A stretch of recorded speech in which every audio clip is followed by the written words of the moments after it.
Welcome to the West Wing Week, your guide to everything that's happening at 1600 Pennsylvania Avenue. This week, the President spoke to the graduates at the U.S. Naval Academy, traveled to Oklahoma and New Jersey to highlight recovery efforts, and honored Memorial Day with the First Lady. That's May 24th to May 30th, or Greetings from Asbury Park.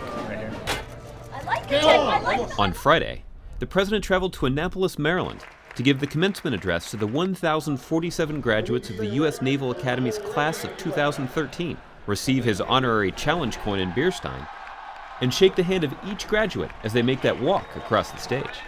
I'm absolutely confident that you will uphold the highest of standards and that your courage and honor and your commitment will see us through, and that you will always prove yourselves worthy of the trust our nation is placing in you today.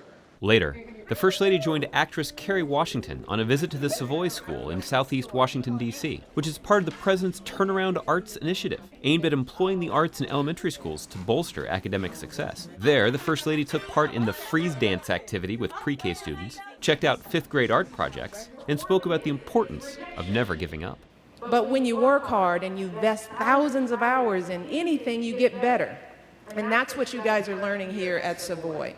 It's about the amount of effort that you want to put into anything. Meanwhile, the President returned to the White House and signed House Resolution 360 to award posthumously a Congressional Gold Medal to Addie Mae Collins, Denise McNair, Carol Robertson, and Cynthia Wesley, the four little girls killed in the 16th Street Baptist Church bombing in Birmingham, Alabama in 1963. On Sunday, the President traveled to Moore, Oklahoma, where he was joined by Governor Mary Fallin, Congressman Tom Cole, and FEMA Administrator Craig Fugate to view firsthand the aftermath of the previous week's tornadoes and to affirm America's commitment to the recovery and rebuilding of that community. Whenever I come to an area that's been devastated by some natural disaster like this, I want to make sure everybody understands I'm speaking on behalf of the entire country.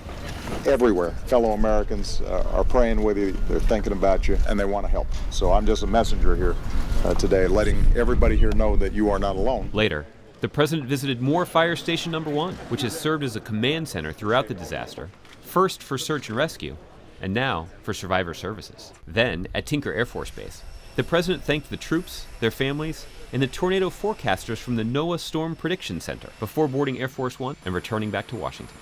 On Monday, the President and First Lady traveled to Arlington National Cemetery to commemorate Memorial Day. The President laid a wreath at the Tomb of the Unknowns, spoke to members of the armed forces, veterans, and family members to thank them for their service, and of course paid tribute to our fallen heroes. On this Memorial Day and every day, let it be our task, every single one of us, to honor the strength and the resolve and the love these brave Americans felt for each other and for our country.